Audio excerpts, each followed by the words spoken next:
Rumah tangga Aziza Salsha dan Pratama Arhan di ujung tanduk. Pratama Arhan dan Aziza Salsha menjalani sidang cerai di Pengadilan Agama Tiga Raksa, Tangerang, Senin, 25 Agustus 2025. Ditelusuri Grid ID dari Sistem Penelusuran Perkara Pengadilan, SIP, dengan nomor perkara Pratama Arhan dan Aziza Salsha, terdaftar cerai talak, di mana diketahui bahwa cerai talak merupakan cerai yang didaftarkan pihak suami, dalam hal ini Pratama Arhan. Dalam SIP tersebut, baik nama tergugat maupun penggugat disamarkan.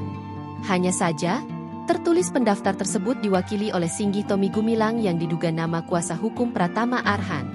Pratama Arhan dan Aziza Salsha menjalani sidang cerai perdana tanpa kehadiran keduanya. Pihak Pratama Arhan diwakili oleh kuasa hukumnya. Sementara itu tak terlihat perwakilan dari pihak Aziza Salsha. Seperti diberitakan sebelumnya, perceraian Pratama Arhan dan Aziza Salsha diketahui secara tak sengaja. Tim Grid ID awalnya berniat meliput sidang perceraian Andre Taulani dan Rian Wartia Trigina.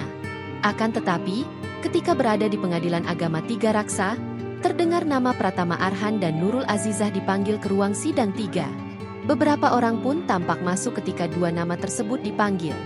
Seperti diberitakan sebelumnya, isu keretakan rumah tangga Aziza Salsha dan Pratama Arhan memang santer terdengar.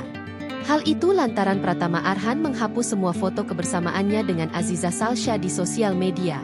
Sebelumnya, diketahui bahwa Aziza Salsha kedapatan bermain padel bersama teman-temannya. Salah satu orang yang ikut bermain padel bersama Aziza Salsha yaitu Philo Pas yang merupakan mantan kekasih istri Pratama Arhan tersebut. Download Tribun X sekarang. Menghadirkan lokal menjadi Indonesia.